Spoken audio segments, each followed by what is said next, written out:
کا ہے اس سے پہلے نمازیں نہیں پڑھی تو کیا وہ قضا پوری کرے گا؟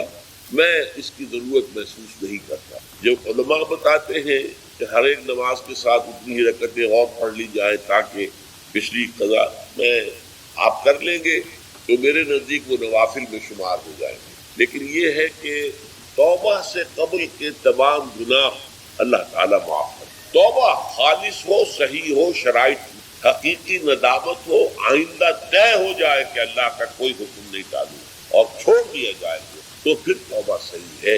اور اگر وہ حقوق العباد کا معاملہ ہے تو یا تو اس شخص سے معافی مانگی جائے، حاصل کی جائے معافی، یا اس کی تلافی. چوتھی شرط یہ ہے حقوق العباد بندوں کے وہ بندے ہی کریں، یا پھر آخرت میں آپ کی نیکیاں اس کو دے دی جائیں گی یا اس کے برے اعمال آپ کے کھاتے میں ڈال دی. لیکن توبہ اگر صحیح شرائط کے ساتھ ہو تو تمام گناہوں کا کفارہ ہو جائے. محمد ادریس صاحب، بخاری شریف میں حضور پاک کا ارشاد ہے کہ اس طرح نماز پڑھو جس طرح تم مجھ کو نماز پڑھتے دیکھتے ہو. سوال یہ کہ حضور نے کس طرح نماز پڑھی جبکہ بخاری شریف میں حضور نے رفع یدین کی نماز پڑھی ہے؟ بخاری شریف میں حضور نے رفع یدین کی نماز پڑھی ہے. دیکھیے حضور نے مختلف طریقوں اختیار کیے مختلف اوقات. اب صحابہ کا طرز عمل یہ ہوتا تھا کہ مثلاً ایک روایت آتی ہے کہ ایک صحابی حضور سے ملنے آئے تو بدوی تھے، دیہات کے آدمی تھے. انہوں نے حضور کو دیکھا کہ آپ کا گریبان کھلا ہوا تھا، آپ نے بٹن لگائے ہوئے نہیں تھے. پھر انہوں نے ساری عمر اپنے گریبان کے بٹن نہیں لگائے کہ میں نے محمد کو اس طرح دیکھا ہے صلی اللہ علیہ وسلم. اب یہ ان کا جذبہ ہے، ان کی نیکی ہے، اتباع کا جذبہ ہے. یا ایک سفر میں کسی کو دیکھا، کسی نے دیکھا کہ حضور ایک درخت کے نیچے سے ہو کر گزرے، اب وہ جب بھی جاتے تھے ادھر اس کے نیچے سے ہو کر گزرتے تھے، چاہے اس کی کوئی مقصد نہیں، لیکن یہ بھی ایک اتباع کا جذبہ. تو اس میں یہ ہے کہ نماز کی بعض چیزیں ایسی ہیں کہ جن میں معلوم ہوتا ہے کہ حضور کچھ اس میں رد و بدل کرتے رہے. کبھی آپ نے ہاتھ بالکل کھلے چھوڑ کر بھی نماز پڑھی، کبھی آپ نے ہاتھ نیچے باندھے، کبھی اوپر باندھے. اسی طریقے سے رفع یدین کبھی ایسا بھی ہوا ہے کہ آپ نے وہ کی ہے جیسے کہ اہل حدیث حضرات کرتے ہیں، اور جیسے کہ یہ شیعہ کرتے ہیں وہ اس سے بھی زیادہ کرتے ہیں رفع یدین. اہل حدیث سے آگے ہیں، وہ بہت آگے ہیں رفع یدین کے. اور ایک رائے یہ ہے کہ حضور نے آخری زمانے میں آ کر سارے رفع یدین چھوڑ دیے تھے سوائے یہی جو تکبیر تحریمہ کے وقت. اب یہ روایات، اب یہ بحث ہو جائے گی علمی، کس روایت کا کیا مقام ہے، کس کی کیا حیثیت ہے. بخاری شریف میں جو روایت ہے وہ یہی ہے رفع یدین کی، جو آپ صحیح کہہ رہے ہیں. لیکن یہ کہ بخاری شریف واحد کتاب تو نہیں ہے حدیث کی، مصنف عبد الرزاق ایک کتاب ہے، اور اسی طریقے سے اور اس میں یہ کہ امام مالک کے پیروکار، حالانکہ امام مالک مدینے کے دارالہجرہ کے امام ہیں، وہ رفع یدین نہیں کرتے. امام شافعی کے کرتے ہیں، امام مالک کے نہیں کرتے، امام ابو حنیفہ کے نہیں کرتے. ان چیزوں میں بہت زیادہ پریشان ہونے کی ضرورت نہیں. اصل جو معجزہ ہے حضور کا اور اسلام کا وہ یہ ہے کہ 1400 برس گزر گئے لیکن نماز کے ضمن میں اتنا اختلاف نہیں ہے کہ تمام مسلمان باجماعت نماز نہ پڑھ سکیں. دیکھیے رفع یدین کرنے میں جماعت ٹوٹی نہیں، آپ نے کیا یا نہیں کیا، جماعت کی فارمیشن برقرار رہی. فرض کیجئے کوئی شخص یہ سمجھتا کہ پہلے سجدہ ہے پھر رکوع ہے، تو اب یہ دو آدمی ساتھ نماز نہیں پڑھ سکتے جن میں سے ایک کے نزدیک پہلے رکوع ہے پھر سجدہ ہے، دوسرا یہ سمجھتا ہے کہ نہیں پہلے سجدہ ہے پھر رکوع ہے. نہیں ہو سکتا، ان کی جماعت اب جمع نہیں ہو سکتی. یا کسی کا یہ خیال ہو کہ جیسے ہر رکعت میں رکوع ہے کہ سجدہ بھی ایک ہے، وہ ایک سجدہ کر کے کھڑا ہو جائے. اب ظاہر بات ہے دوسرا شخص جس کے نزدیک دو سجدے ہیں وہ ایک اور سجدہ کرے گا، فارمیشن ٹوٹ گئی، اب وہ ساتھ نماز نہیں پڑھ سکتے. 1400 برس بیت گئے، مشرق بعید سے مغرب بعید، پوری دنیا. آج تو کوئی کونا ہے ہی نہیں جہاں مسلمان نہ ہو. لیکن جو سالڈ مسلمان جو ہے وہ تو آپ سمجھیے کہ انڈونیشیا سے لے کر موریتانیہ تک تو مسلمانوں کی کتنی بڑی تعداد ہے. لیکن کہیں ایسا نہیں ہے کہ آپ کی فارمیشن ٹوٹتی ہو. کوئی ایسا مسلک نہیں ہے جس میں یہ خیال ہو کہ مغرب کی رکعتیں بھی 2 ہیں جیسے فجر کی ہے، نہیں، کوئی 3 رکعتیں. کوئی ایسا مسلک نہیں جس میں یہ معلوم ہو کہ فجر کی رکعتیں 3 ہیں 2 نہیں ہے، عصر کی 2 ہیں یا 4 6 ہیں. وہی رکعتیں، وہی رکعت کی ترتیب، پہلے کھڑے ہونا ہے پھر رکوع ہے پھر کھڑے ہونا پھر سجدے میں جانا پھر بیٹھنا ہے پھر سجدہ پھر کھڑے ہونا. فارمیشن نہیں ٹوٹتی، شیعہ ہو سنی ہو اور اس میں حنفی ہو مالکی ہو شافعی ہو حنبلی ہو زیدی ہو ظاہریہ ہو، کوئی بھی ہو، کسے باشد تمام مسلمان مل کر جماعت سے نماز ادا کریں گے اور ان کی جماعت ٹوٹتی. یہ ہے جس کو ہمیں سمجھنا چاہیے. یہ کیوں ہے؟ صلو کما رأیتمونی اصلی، کہ حضور کی کو جس طرح دیکھا صحابہ نے نماز پڑھتے ہوئے ویسے نماز پڑھ رہے، صحابہ نے ویسے نماز پڑھی، پھر آپ کے بعد تابعین نے اسی طریقے سے نماز پڑھی، پھر اس کے بعد تبع تابعین. عبادت کی روح ہے، عبادت کا مغز ہے، جیسے ہڈی اس میں سے آپ نے وہ گلی کھینچ لی اور باقی پھینک دی. محض قرآن مغزہ برداشت استخاں پیش سگا انداختین. تو یہ جو مغز ہے، عبادت روح ہے، جوہر ہے، مغز ہے. دعا مغز ہے عبادت، بلکہ یہ بھی الدعاء هو العبادہ. اور کچھ افعال ایسے ہوتے ہیں کہ جو عبادت کے اظہار کے لیے ہوتے ہیں، تعظیم کے اظہار کے لیے. قنوت ہے، ہاتھ باندھ کر اور سر کو قدرے جھکا کر کھڑے ہو. رکوع ہے، سجود. اور پانچویں چیز عبادت میں اخلاص. کوئی ریاکاری نہ ہو، کوئی کسی کو دکھانا مقصود نہ ہو، کوئی اپنی شہرت مطلوب نہ ہو، کوئی اپنے زہد و تقویٰ کا اشتہار دینا مطلوب نہ ہو. اخلاص. اب ان 5 حوالوں سے میں آپ کے سامنے شرک فی العبادت کیا ہے، 2 سب سے بڑی چیزیں اطاعت اور محبت، جن سے مل کر عبادت وجود میں آئی. 3 اس کے ضمیمے ہیں، دعا، کچھ افعال یا حیت جسم کی، اور اخلاص. اب دیکھیے شرک فی العبادت کی یہ شکل، شرک فی الاطاعت، وہ کیا ہے؟ اللہ کے سوا کسی اور کی اطاعت جس سے اللہ کی معصیت لازم آتی ہو، شرک. لا طاعت لمخلوق فی معصیت الخالق. مخلوق میں سے کسی کی اطاعت نہیں ہوگی کہ اس معاملے میں جس میں خالق کی معصیت لازم آ رہی. ہاں، خالق کے احکام کے اندر والدین کا حکم بھی مانو، اطاعت کرو. اساتذہ کا حکم مانو، کسی اور کو اپنا لیڈر مانا ہے اس کا حکم مانو، لیکن ناٹ بیونڈ. وہ جو سرکل ہے کتاب و سنت کا، اس سے باہر نہیں. لا طاعت لمخلوق فی معصیت الخالق، یہ آپ الجبرے کے فارمولے کے طور پر اپنے سامنے رکھیے. اب اسے اپلائی کیجئے. جیسے فارمولوں کے ذریعے سے پھر بڑے بڑے وہ سم جو ہے وہ حل کیے جاتے تھے سوالات. صبح کا وقت ہے، آنکھ بھی کھلی ہے، کوئی اذان کی آواز بھی کان میں آئی ہے، آپ کا نفس کہتا ہے ابھی سو جی. آپ نے اپنی چادر یا کمبل کو درست کیا اور کروٹ لی اور سو گئے. یہ کیا ہے؟ آپ نے کس کا حکم پیچھے پھینکا اور کس کا حکم مانا؟ اللہ کے حکم کو پیچھے پھینک دیا، نفس کے حکم کو آگے رکھ. یہ شرک. اس شرک کو جاننے والے بہت کم ہیں. مولانا روم نے خوب کہا تھا، نفس ماں ہم کم ترس فرعون نیست لیکن ایراعون نیست. میرا نفس بھی فرعون سے کم نہیں ہے. فرعون نے کہا تھا نا، الیس لی ملک مصر وہذہ الانہار تجری من تحتی. کیا اس ملک مصر کی حکومت میری نہیں ہے؟ اور سارا جو یہ آب پاشی کا نظام ہے، انہار کا نظام ہے، وہ میرے کنٹرول میں نہیں ہے؟ جس کا چاہوں موگا کھلا رکھوں، جس کا چاہوں بند کر دوں. یہ تھا خدائی کا دعویٰ، انا ربکم الاعلی. تو مولانا روم کہتے ہیں میرا نفس بھی اس سے کمتر نہیں ہے. وہ کہتا یہ جسم میرا ہے، اس پر میرا حکم چلے گا. میں نہیں جانتا کون اللہ کون رسول، کیا حرام کیا حلال.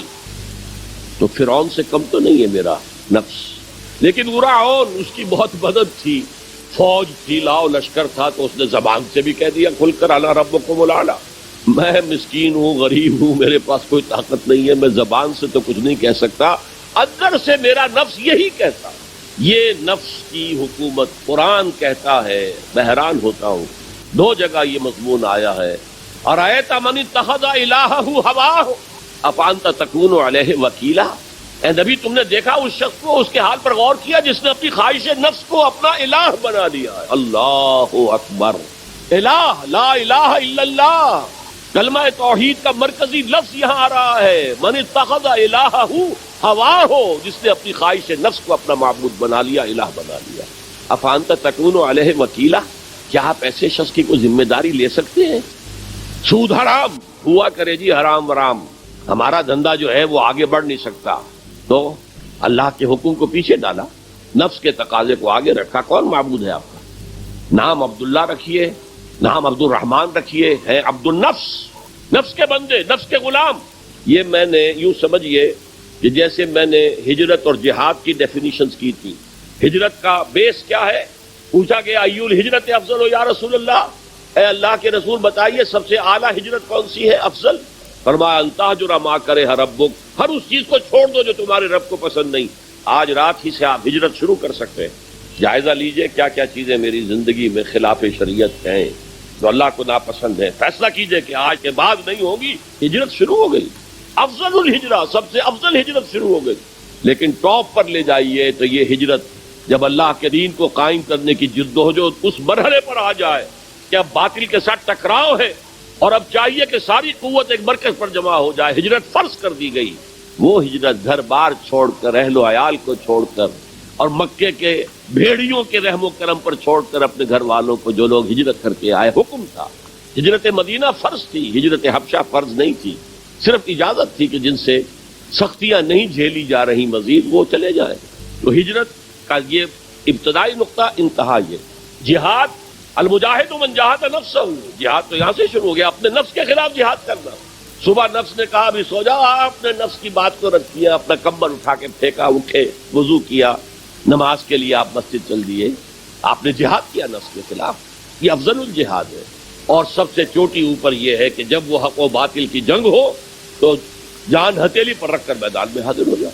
اسی طرح یہ جو شرک فی الاطاعت ہے، میں نے آپ کو اس کی ابتدا بھی بتا دی انفرادی سطح پر۔ افرأیت من اتخذ الہہ ہواہ افانت تکون علیہ وکیلا، کیا تم نے غور کیا اس شخص کی حالت پر جس نے اپنی خواہش نفس کو اپنا معبود بنا لیا، الہ بنا لیا، کہہ رہا ہے لا الہ الا اللہ، لا الہ الا اللہ، لیکن الہ تو اس کا نفس ہے۔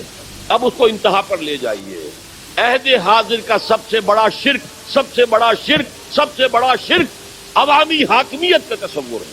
حاکم اللہ کے سوا کوئی نہیں، ان الحکم الا للہ۔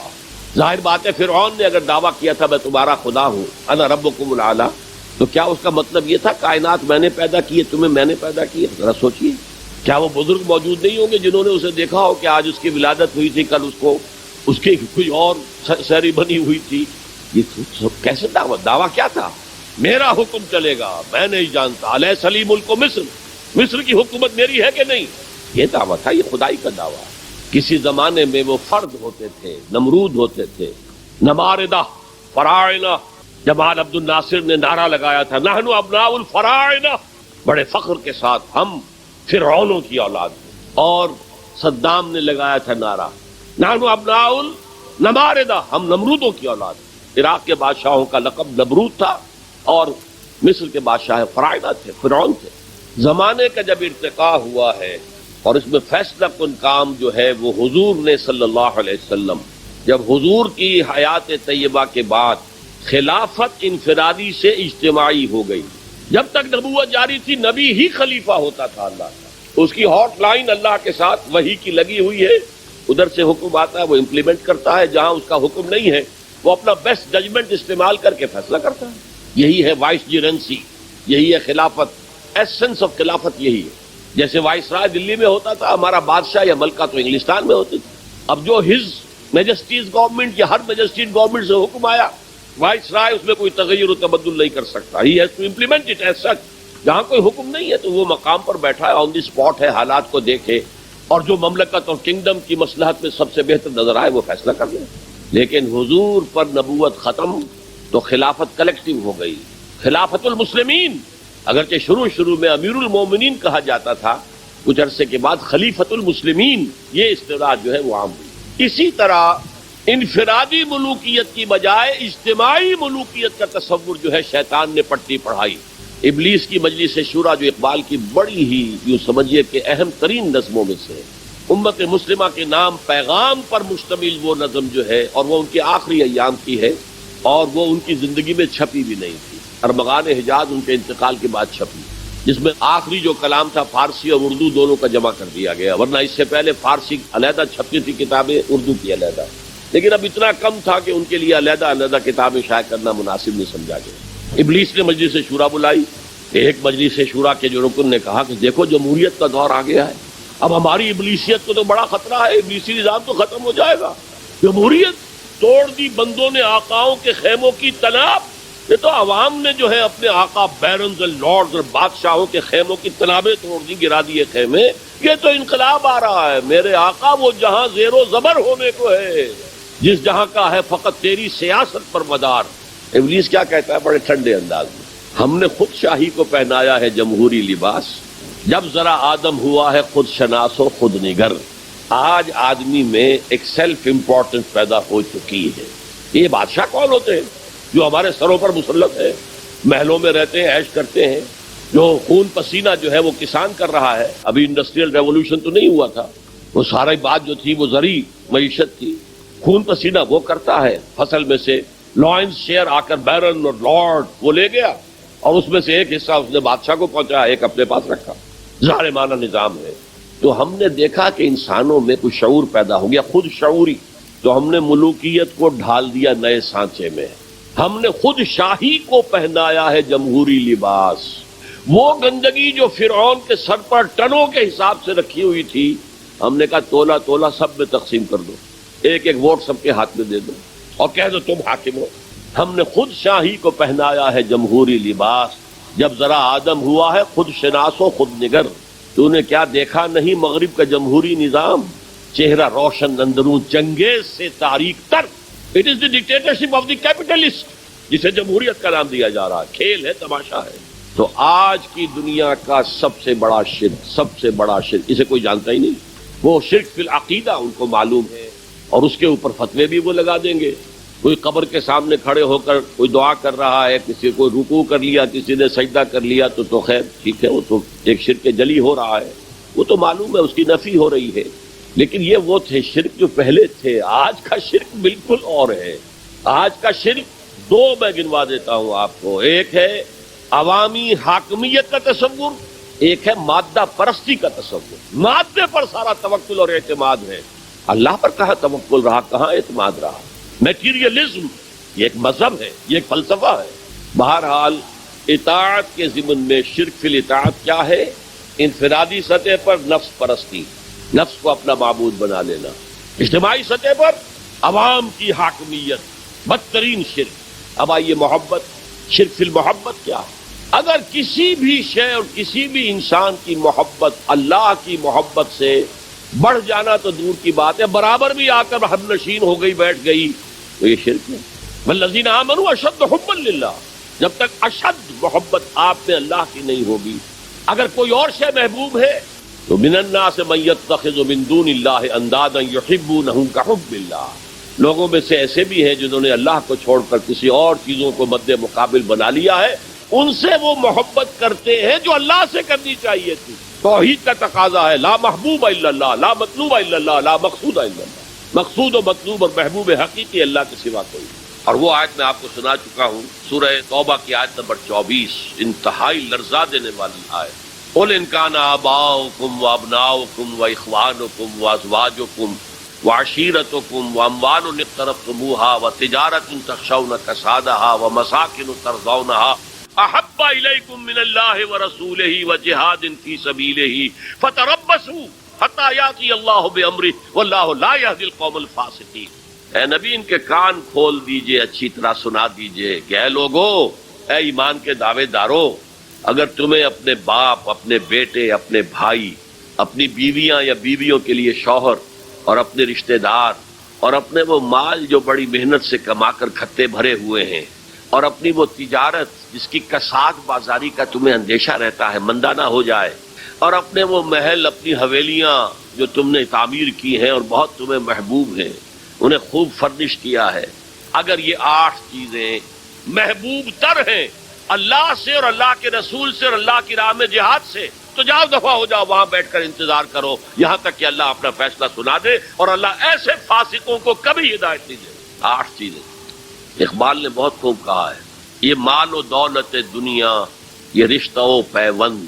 5 قریب ترین رشتے آ گئے، باپ، بیٹا، بھائی، زوجین اور رشتہ دار. رشتہ و پیوند یہ جوڑنے والا. اور مال و دولت دنیا کی 3 شکلیں آ گئی. دولت جو آپ اپنی بیلنس شیٹ کو دیکھ دیکھ کر آپ اس پہ خوش ہوتے ہیں، اب ہمارے ایسٹس کی یہ قیمت ہو گئی ہے اب. اور وہ مکانات جو آپ نے بنائے ہیں بڑے محبوب ہیں، اور ایسے بنائے ہیں قرآن مجید میں آتا ہے لعلکم تخلدون، ایسے بنا رہے ہیں کہ تمہیں ہمیشہ رہنا ان مکانوں کے اندر. اور وہ کاروبار جن میں تمہیں اندیشہ رہتا ہے کہ کہیں کساد نہ ہو جائے، کوئی ڈپریشن نہ آ جائے. یہ 8 چیزیں، یہ مال و دولت دنیا 3، یہ رشتہ و پیوند.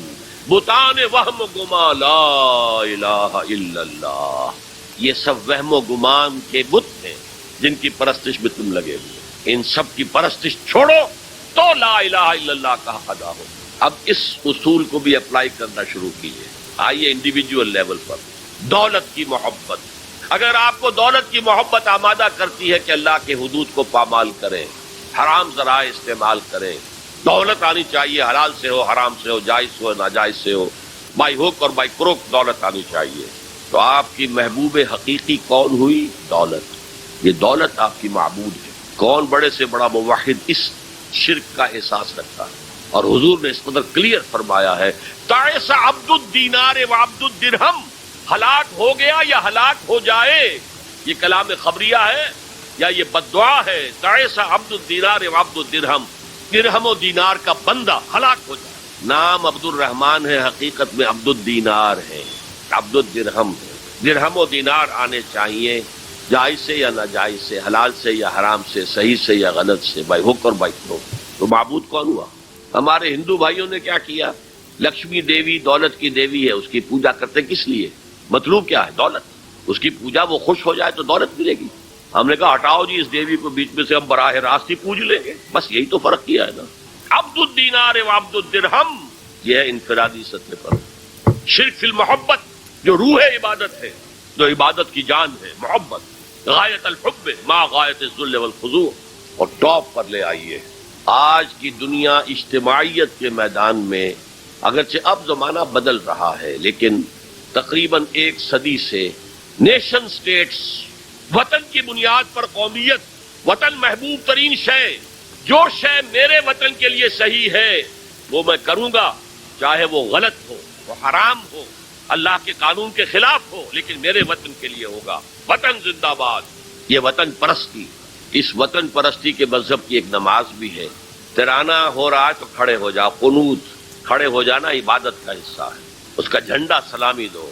یہ وطن کے معبود کے ریچولز ہیں، مذہب وطنیت۔ اسی لیے اقبال نے کہا تھا، اس کو سمجھا نہیں کسی نے بھی، اس دور میں میں اور ہے، جام اور ہے، جم اور، ساقی نے بنا کی روش لطف و ستم اور، تہذیب کے آزر نے ترشوائے صنم اور۔ آج کا صنم، آج کا بت کون ہے؟ تہذیب کے آزر نے ترشوائے صنم اور، مسلم نے بھی تعمیر کیا اپنا حرم اور۔ ان تازہ خداؤں میں بڑا سب سے وطن ہے، جو پیرہن اس کا ہے وہ مذہب کا کفن۔ خدا پرستی، یہ وطن کی لکیر سے تم اور ہو گئے، میں اور ہو گیا۔ لکیر، انسانیت منقسم، جو تمہارے وطن کے لیے ٹھیک ہے وہ تم کرو گے چاہے وہ اخلاقاً غلط، اور جو میرے وطن کے لیے ٹھیک ہے وہ میں کروں گا چاہے اخلاقاً غلط۔ یہ کون سا دین ہے؟ یہاں تو وطن تمہارا معبود بن گیا۔ پاکستان میں بڑا شور اٹھا تھا جب میں نے کہا تھا کہ جھنڈے کو سلامی دینا شرک ہے اور ترانے کے وقت کھڑا ہو جانا شرک۔ اور میں کبھی بھی تقریبات میں جاتا ہوں، اقبال ڈے ہو رہا ہے، کچھ اور ہو رہا ہے، میں ان تقریبات کا مقرر نہیں ہوں، لیکن جب بہت زور دیتے ہیں چلا جاتا ہوں، لیکن وہاں ترانہ پڑھا جاتا ہے میں بیٹھا رہتا ہوں، میں کھڑا نہیں ہوتا، اور اس پر چیبے گوئیاں ہوتی ہیں اخبارات کے اندر کہ میرے نزدیک یہ وطن کی نماز پڑھ رہے ہو تمہارا یہ قنوت اور وطن کا ترانہ، اس میں حمد ہو رہی ہے وطن۔ یہ کیا ہے؟ آج کے دور کا بدترین شرک، شرک فی المحبت۔ آگے چلیے، شرک فی الدعا، کسی کو مت پکارو کسی مدد کے لیے سوائے اللہ۔ وَأَنَّ الْمَسَاجِدَ لِلَّهِ فَلَا تَدْعُوا مَعَ اللَّهِ أَحَدًا، اللہ کے ساتھ، یعنی ایک تو یہ کہ اللہ کو چھوڑ کر کسی کو پکارنا، ایک ہے اللہ کے ساتھ پکارنا، اللہ کو بھی پکارنا، اوروں کو بھی پکارنا۔ بدترین شرک ہے، دعا اللہ کی ہے، ندا اللہ کی۔ اس کا بھی ذرا میں تجزیہ کر دوں گا۔ دیکھیے، ایک ہے عام مادی قوانین دنیا کے جو ہے اس کے تحت کسی سے مدد چاہنا، بھائی ذرا مجھے پانی پلا دینا، یہ بھی آپ نے مدد چاہیے ہے نا۔ حضور کے بارے میں تو آیا ہے کہ آپ اتنے خوددار تھے صلی اللہ علیہ وسلم کہ اگر سواری پر ہوتے تھے اور آپ کا کوڑا نیچے گر جاتا تھا تو کسی سے یہ نہیں کہتے تھے کہ یہ کوڑا مجھے اٹھا کے دے دو، بلکہ خود سواری سے اتر کر کوڑا اٹھاتا۔ تو یہ جو قانون مادی ہے اس کے تحت مدد مانگنا کوئی بری بات نہیں ہے، کوئی غلط بات نہیں۔ ماورائی اعتبار سے، غیبی اعتبار سے کسی سے مدد مانگنا، کسے باشد کوئی ہو، شرک، شرک فی الدعا۔ ان المساجد للہ فلا تدعوا مع اللہ احدا۔ ایک ہے استعارتن، استعارتن اقبال کہتا ہے ہمالا ہے فصیل کشور ہندوستان، تو یہ خطاب بالکل ایک استعارہ سا ہے۔ اسی معنی میں مولانا حالی نے اپنی مسدس کے اختتام پر جو مناجات لکھی ہے، خاصہ خاصان رسول وقت دعا ہے، امت نے تیری آ کے عجب وقت پڑا ہے، وہ دی جو بڑی شان سے نکلا تھا وطن سے، پردیس میں وہ آج غریب الغربا ہے۔ تو اس معنی میں اس لفظ استعمال ہو جائے تو اس پر بہت زیادہ الرجک بھی نہیں ہونا چاہیے، لیکن غیبی طور پر کسی کے بارے میں یہ عقیدہ رکھ کر کہ وہ میری مشکل کشائی کر سکتا ہے، حاجت روائی کر سکتا ہے، میری مدد کر سکتا ہے، یہ شرک ہے، اور اس کے شرک ہونے میں کوئی شک نہیں۔ ان المساجد للہ فلا تدعوا مع اللہ احد. اب دیکھیے ہمارے یہ فرشتے یہاں بیٹھے ہیں نا، ہم کہہ سکتے ہیں ذرا بھائی میرا یہ کام کر دینا؟ نہیں کہہ سکتے. جبرائیل کو پکار سکتے ہیں، اے جبرائیل ذرا میرا یہ کام کر دینا؟ نہیں. وہ عالم غیب کی شے ہے. کسی ولی اللہ کی روح اس کو پکار کر کہنا کہ میری یہ مشکل دور کر دے؟ نہیں. اللہ سے کہیں، اللہ کو پکارے، اللہ جس کے ذریعے سے چاہے آپ کی ضرورت پوری کر دے. اس ضمن میں کہوں گا کہ شاہ ولی اللہ دہلوی نے ایک بات کہی ہے، اگرچہ مجھے اس کی کوئی دلیل اپنے طور پر انڈیپینڈنٹلی کتاب و سنت میں نہیں ملی ہے، لیکن شاہ صاحب کا ایک مقام مرتبہ ہے جو میری نگاہ میں بہت بلند ہے. میرے نزدیک دو عظیم شخصیتیں عالم اسلام کی، امام ابن تیمیہ اور امام غزالی کو جمع کریں تو شاہ ولی اللہ بنتے ہیں. اتنی عظیم شخصیت. انہوں نے یہ لکھا ہے کہ جو اللہ کے برگزیدہ بندے ہوتے ہیں، اولیاء اللہ، اللہ تعالیٰ ان کی ارواح کو ان کے فوت ہونے کے بعد ملائکہ کے طبقہ اسفل میں شامل کر دیتے ہیں، اور وہ بھی جس طرح وہ ملائکہ اللہ کے احکام کی زمین میں تنفیذ کر رہے ہیں وہ بھی اسی کام میں لگ جاتے ہیں. میں نے عرض کیا کہ میرے پاس انڈیپینڈنٹلی کوئی دلیل نہیں ہے اس کے حق میں، لیکن شاہ صاحب کا فرمانا خود میرے لیے ایک درجے میں دلیل ہے. لیکن یہاں ایک تو یہ نوٹ کرنے کا، ملائکہ کا طبقہ اسفل، ملائکہ کا سب سے نچلا طبقہ، اور اللہ کے حکم کی تنفیذ کرتے تو فرشتے کر رہے ہیں، وہ بھی ہوں. ہمیں سے کیا غرض ہے؟ ہم نہ فرشتے کو پکار سکتے ہیں اور نہ کسی ولی اللہ کو پکارو اللہ کو. قال ربکم ادعونی استجب لکم ان الذین یستکبرون عن عبادتی سیدخلون جہنم داخرین. تمہارا رب کہتا ہے مجھے پکارو، مجھ سے مانگو، میں تمہیں دوں گا، تمہاری دعا سنوں گا، قبول کروں گا. اور جو بربنائے تکبر مجھ سے نہیں مانگتے وہ جہنم میں داخل ہوں گے، ذلیل و خوار ہوں گے. حضور نے ایک بات مجھے متن یاد نہیں ہے، بہت پیاری فرمائی. دیکھو انسانوں سے تم مانگتے ہو کچھ تو ایک دفعہ تو اس کے ماتھے پر تیوری پر بل پڑ ہی جاتا ہے، یہ کیوں میرے سامنے ہاتھ سوال کیا، کیوں مجھے اس سے مانگ رہا ہے، چلیے بعد میں کچھ وہ دے ہی دے، لیکن ناگوار گزرتا ہے. ارے اس سے مانگو جو کہتا ہے کہ مجھ سے مانگو اور میں دوں گا. وہ نہ مانگنے پہ ناراض ہے، اس سے نہیں مانگتے.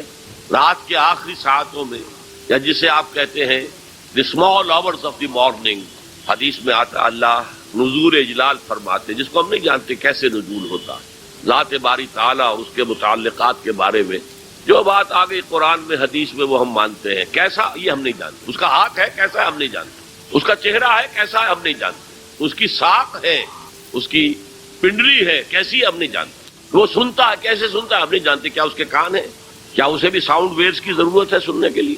وہ دیکھتا ہے کیسے دیکھتا ہے ہم نہیں جانتے، وہ اترتا ہے کیسے اترتا ہے ہم نہیں جانتے. جو قرآن میں آ گیا حدیث میں آ گیا مان لیجئے بس.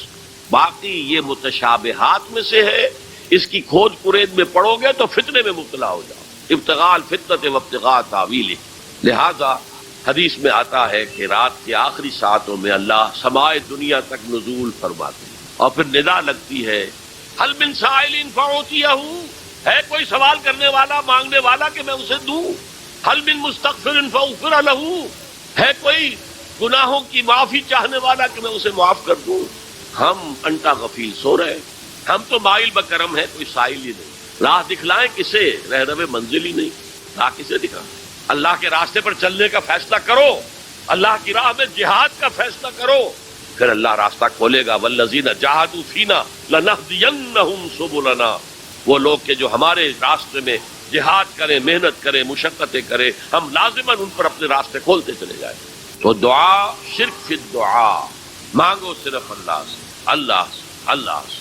وہ چاہے کسی فرشتے کے ذریعے، چاہے کسی فوت شدہ ولی اللہ کی روح کے ذریعے سے، چاہے کسی کو بھی نہیں، براہ راست اپنے حکم سے. اس کی تو قدرت ہے، جو چاہے کرے. کن فیکون، وہ جیسے بھی ہو وہ آپ کی ضرورت پوری کرے گا. وہی ہے جو کہ مشکلات کو حل کرنے والا ہے، وہی ہے کہ رزق دینے والا ہے، وہی ہے جو مرض سے شفا دینے والا ہے. پکارو اسی کو، مانگو اسی سے. اب آئیے کچھ مراسم عبودیت ہوتے ہیں. مراسم رسم کہتے ہیں کسی چیز کی ظاہری شکل کو. رہ گئی رسم ازاں روح بلالی نہ رہی، فلسفہ رہ گیا تلقین غزالی نہ رہی. یہ قرآن کا بھی ہم اسے رسم الخط کہتے ہیں، رسم الخط. اور یہ حضرت عثمان کے زمانے میں فائنل ہوا ہے کہ یہ اس طریقے سے لکھا جائے. تو عبدیت کے اظہار کے لیے کچھ رسومات ہیں، جس میں سے ایک پر گفتگو ہو چکی ہے، قنوت والقانتین والقانتات. یہ جو ہے اللہ کے حضور میں چاہے ہاتھ باندھے چاہے ہاتھ کھلے، لیکن ذرا جھک کر گردن میں خم کر کے کھڑے ہونا، یہ نماز کے اندر جو قنوت ہے یہ قنوت ہے، یہ بھی اپنی عاجزی کا اظہار ہے، عجز اور تذلل۔ وہ جو ابن قیم کی میں نے ڈیفینیشن آپ کو بتائی، العبادت تجمع اصلین غایت الحب وغایت الذل والخضوع، حد درجے میں اللہ کے سامنے بچ جانا، جھک جانا، گر جانا، رکوع سجدہ اللہ کے سوا کسی کے لیے۔ اور اس معاملے میں دین محمدی جو اپنی تکمیل کو پہنچ گیا، الیوم اکملت لکم دینکم واتممت علیکم نعمتی ورضیت لکم الاسلام دینا، حضور کی بعثت سے قبل سجدہ تعظیمی جائز تھا، کسی شخص کی تعظیم کے لیے، اس کی عزت کے لیے اس کے سامنے سجدہ کرنا جائز تھا۔ حضرت یوسف کے سامنے ان کے والدین اور 11 بھائی سجدے میں گر گئے، بچپن میں خواب دیکھا تھا اور 40-50 سال بعد اس کی تعبیر بالفعل ایک اس واقعے کے طور پر سامنے آ گئی۔ سجدہ کرنا، جھکنا، سجدہ کرنا یہ جائز تھا، سجدہ تعظیم۔ حضور پر شریعت مکمل، توحید مکمل، اب ہر نوع کا سجدہ حرام مطلق ہے سوائے اللہ کی کسی کو۔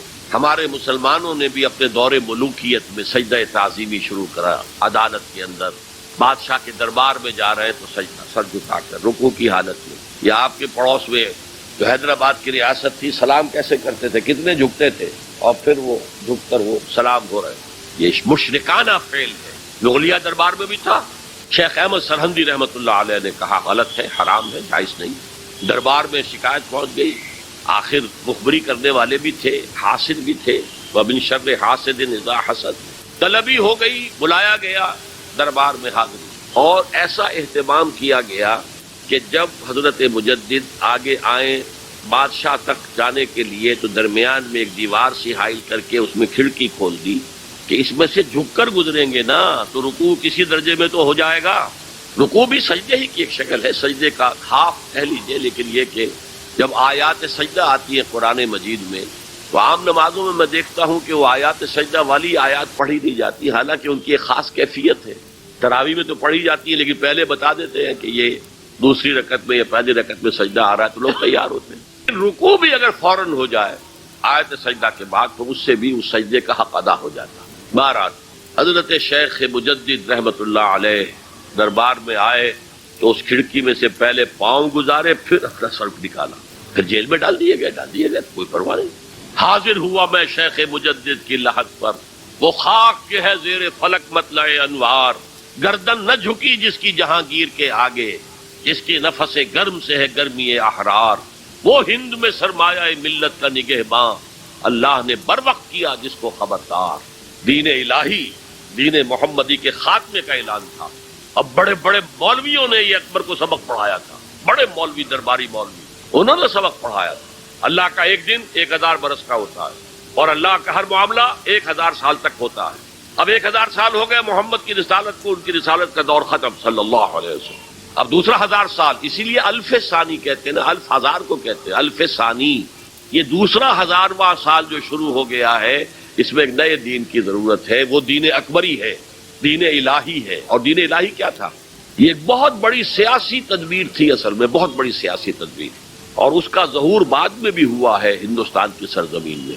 وہ یہ کہ ہندوستان کی ترقی میں جو چیز سب سے بڑی رکاوٹ ہے وہ مذہبی اختلافات ہیں، لہذا ایسا کرو سارے مذاہب جو ہیں اسے ہاون دستے میں ڈالو، کوٹ کوٹ کے چورا چورا کر کے بناؤ صفوف، اور یہ مذہب سب کا ہو جائے تو مذہبی اختلافات ختم ہو جائیں گے۔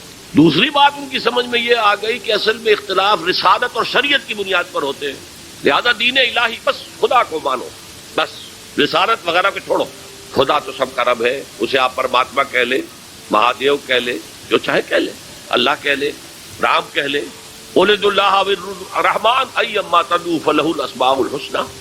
قرآن کہتا ہے تم اللہ کہہ کر پکار لو یا رحمان کہہ کر پکار لو، جس کو بھی تم پکار رہے ہو یہ جان لو کہ تمام اچھے نام اسی کے۔ یہ فلسفہ تھا بہت گہرا، وہ جاہل تھا، ان پڑھ تھا، لیکن بہت بڑا سیاستدان تھا اکبر، اس میں کوئی شک نہیں۔ لیکن یہ کہ اگر ایک حکومت، اور جو سب سے بڑا مغل اعظم جس کو کہتے ہیں، اس کے زمانے میں مسلمانان ہند جو ہیں سیاسی اعتبار سے اپنے عروج پر تھے، لیکن دینی اعتبار سے پاتال کا معاملہ آ گیا تھا۔ دین محمدی ختم، 1000 سال کا ایک دن ہے اور وہ ختم ہو چکا۔ اللہ نے اٹھایا مجدد الفسانی رحمۃ اللہ علیہ، اور ان کی درویشانہ مساعی کے ذریعے سے. اب دیکھیے اس زمانے میں تصوف کے ذریعے سے سب سے بڑا شرک آ رہا تھا. وحدت الوجود کی ایسی تعبیرات ہو رہی تھی جو ہماوست بن گئی تھی. ہماوست اور وحدت الوجود کے درمیان تو زمین آسمان کا فرق ہے. ہماوست میں کائنات حقیقی ہے، خدا اس میں حل ہو چکا ہے، اس کے اندر ظاہر ہو گیا. اور وحدت الوجود میں وجود حقیقی صرف اللہ کا، اس کائنات کا وجود کوئی ہے ہی نہیں حقیقت میں. لیکن یہ ختم ہو رہا ہے. اس پہلو سے مجدد الفسانی کے مجدد اعظم کو اللہ نے کھڑا کیا. شیخ احمد حضرت عمر کی اولاد سے تھے، فاروقی تھے. شاہ ولی اللہ بھی فاروقی تھے. رگے فاروقیم کہتے ہیں شیخ احمد سندھی، میری فاروقی رگ پھڑکتی ہے اس پر. اس کے نتیجے میں وہ دین الہی کا خاتمہ ہوا. بعد میں ہمارے ہاں یہ آیا ہے ہندوستان میں برہمو سماج، برہمو سماج. اور گاندھی جی بھی اسی فلسفے کے قائل تھے، وحدت ادیان. اور یہ سیاسی اعتبار سے بہت اونچی ذہنی سطح کی غمازی کرنے والی بات ہے کہ ہندوستان کے اندر کے یہ مذہبی اختلافات کو اگر ہم کسی طرح کھرل کر کے ختم کر دیں، ہاون دستہ میں ڈال کے کر دیں، تو پھر یہ کہ یہاں ترقی ہی ترقی. بہرحال سجدہ گردن نہ جھکی جس کی جہانگیر کے آگے، جس کے نفس گرم سے ہے گرمی احرار. وہ ہند میں سرمایہ ملت کا نگہباں، اللہ نے بر وقت کیا جس کو خبردار. تو ہم نے شرک فی العبادت میں پہلے بات کی شرک فی الاطاعت. انفرادی سطح پر نفس معبود، اجتماعی سطح پر عوام کی حاکمیت. بدترین شرک اس دور، عظیم ترین شرک. اتنے بڑے پیمانے کا شرک کبھی نہیں ہوا دنیا میں. اس کے بعد شرک فی المحبت، مال کی محبت، قیس عبد الدینار و عبد الدرہم.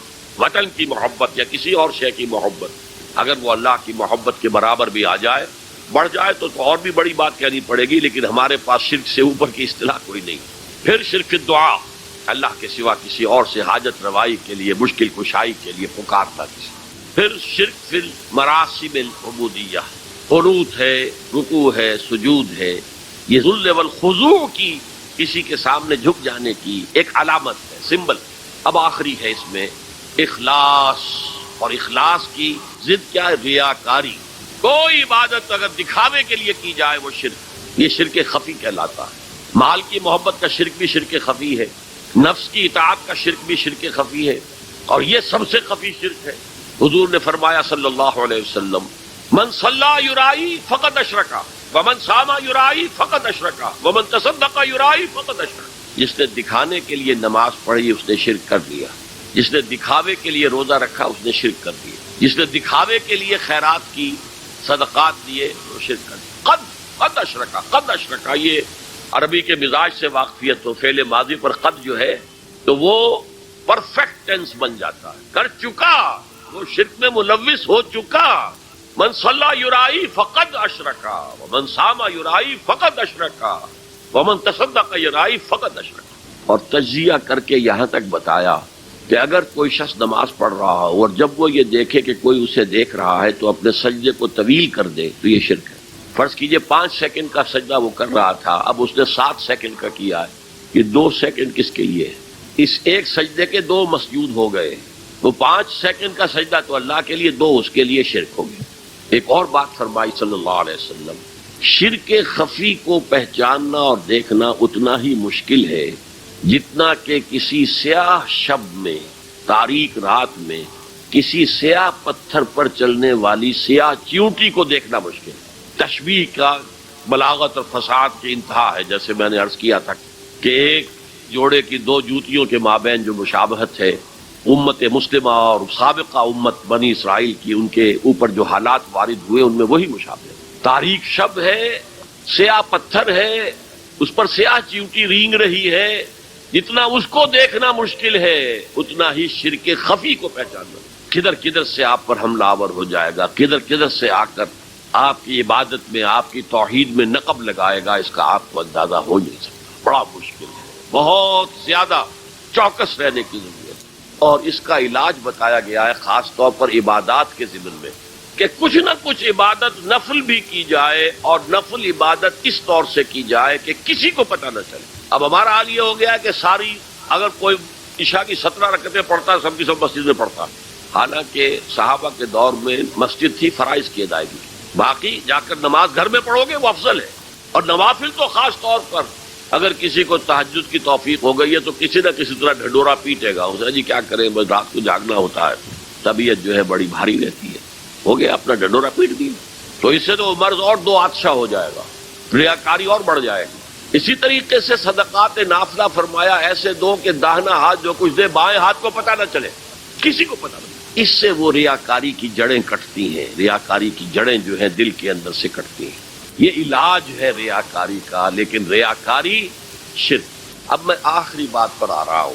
آپ نے سوچا ہوگا کہ اس تجزیے کے تحت تو ہر گناہ جو ہے ادنا سے ادنا گناہ بھی شرک ہے. فجر کی نماز کے وقت اگر اٹھ کے نہیں گئے اور چادر یا کمبل کو سیدھا کر کے لیٹ گئے تو یہ شرک ہے. پھر کون سے گناہ ہے جو اللہ معاف کرے گا؟ یہ جو میں نے آیت آپ کو 2 دفعہ جو آئی ہے سورہ نساء میں سنائی, ان اللہ لا یغفر ان یشرک بہ ویغفر ما دون ذلک لمن یشاء. اللہ تعالیٰ اس کو تو ہرگز نہیں بخشے گا کہ اس کے ساتھ شرک کیا جائے, البتہ اس سے کم تر جس کو چاہے گا بخش دے. تو جان لیجئے یہ جو باریک تجزیہ میں نے کر کے بتایا ہے یہ اپنی جگہ 100% درست ہے, لیکن ان میں جو یہ چیزیں ہیں, کوئی کوتاہی ہو گئی, کوئی گناہ ہو گیا, کوئی شریعت کی مخالفت ہو گئی, نفس کے کسی اس وقت کے دباؤ میں آ کر یہ گناہ شمار ہوں گے.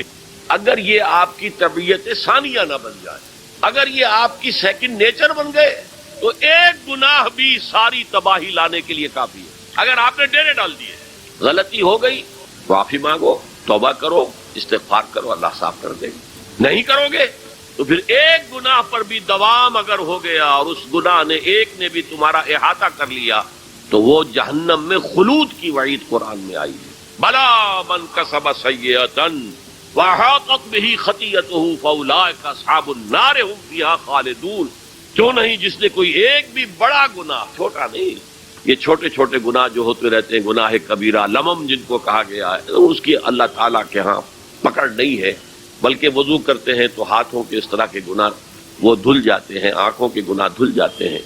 گناہ کبیرہ اگر ایک بھی کریا اور مستقل کیا اور اس پر ڈیرے ڈال دیے اور وہ آپ کا احاطہ کرنا, آج کے دور میں سود کا نظام, سودی کاروبار, وہ تو آپ کا احاطہ کر گیا, آپ کے پورے وجود کا احاطہ کر گیا. بھلا من کسب, اور کسبہ کہتے ہیں جان بوجھ کر کرنا. ایک ہے خطا سے ہو گیا, غلطی سے ہو گیا, وقتی طور پر کوئی تحریک ایسی ہو گئی, غلط ماحول میں بیٹھے ہوئے تھے, اس کے زیر اثر کوئی آپ سے بھی غلط حرکت سرزد ہو گئی, کبھی نفس کا جوش کچھ ایسا ہوا کہ آپ مغلوب ہو گئے, ٹھیک ہے, ایسنشلی وہ شرک ہے, لیکن یہ شرک گناہ کے درجے میں شمار ہوگا اگر آپ توبہ کر لیتے ہیں, رجوع کرتے ہیں, استغفار کرتے ہیں, اللہ بخشنے والا. لیکن اگر ایک گناہ کبیرہ بھی جان بوجھ کر اختیار کر لیا اور اسے مستقل اپنی زندگی کے اندر شامل کر لیا, بلا من کسب سیئۃ وَأَحَاطَتْ بِهِ خَطِیئَتُهُ فَأُولَٰئِکَ أَصْحَابُ النَّارِ هُمْ فِیہَا خَالِدُونَ. تو وہ پھر جہنمی ہیں, آگ والے ہیں, اور اس میں ہمیشہ ہمیش کے لیے رہنے والے.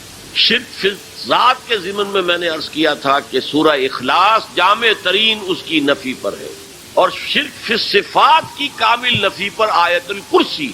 آیت الکرسی ایک لمبی آیت, جیسے آیت البر ایک لمبی آیت تھی, اور اس کو حضور نے فرمایا ہے سیدۃ آیات القرآن, پورے قرآن مجید کی آیات کی سردار ہے.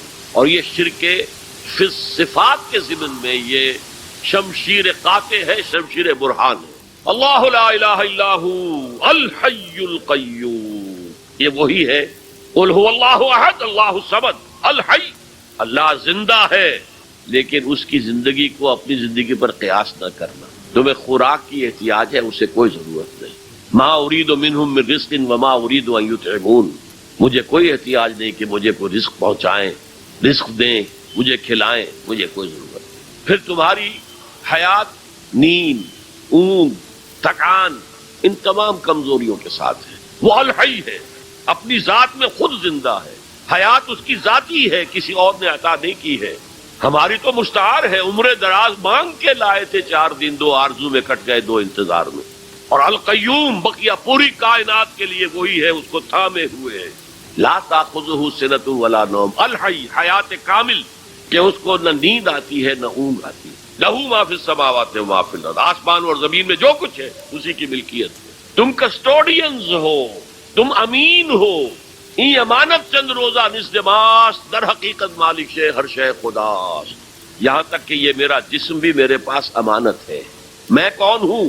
میری خودی، میری انا، میری روح جو پوزیس کرتی ہے اس بدن کو، لیکن یہ پوزیشن ملکیت کا نہیں ہے، امانت کا ہے. یہ امانت، یہ ہاتھ بھی امانت ہے، میری زبان بھی امانت ہے، میری آنکھیں بھی امانت ہے. من ذا الذی یشفع عندہ الا باذنہ. یہ یہاں پر انداز بڑا پرجلال. کون ہے وہ جو شفاعت کر سکے اس کے دربار میں مگر اس کے اذن سے؟ کسی کا ذاتی، کسی کا زور، کسی کا اختیار نہیں. لیکن اس تجلی کا نتیجہ کیا نکلا؟ پہاڑ پھٹ گیا، ریزہ ریزہ ہو گیا، اور حضرت موسیٰ بے ہوش ہو گئی. اب یہ واقعہ ہے، وہاں تو تمثیل بیان ہوئی اور یہ واقعہ ہے. تو جو اثر اللہ تعالیٰ کی ذات کی تجلی کا ہے وہی اثر اللہ کی جو صفت ہے کلام، اس کی تجلی کا. اس لیے کہ صفت کس کی ہے؟ اللہ کی ہے. صفات ذات حق حق سے جدا یا عین ذات، متکلمین اس مسئلے کا حل ہی نہیں کر پائے. کلام اللہ کی صفت ہے، اس کی صفت کی بھی وہی تاثیر. یہ آیت قرآن مجید کی عظمت کو واضح کرتی ہے جیسے کہ وہ ہے فی نفسہ ہی. اب دیکھیے کوئی چیز بہت عظیم ہے، بہت عظیم ہے، بہت عظیم ہے، اگر مجھے اس سے کوئی فائدہ نہیں تو مجھے اس سے کوئی دلچسپی نہیں ہوگی. تو اب جو دوسرا مقام میں آپ کو سنا رہا ہوں، یہ سورہ یونس کی 2 آیات. یہ ترتیب میں نوٹ کرا چکا ہوں، 1 آیت، 2 آیتیں، 4 آیتیں، 6 آیتیں، 8 آیتیں.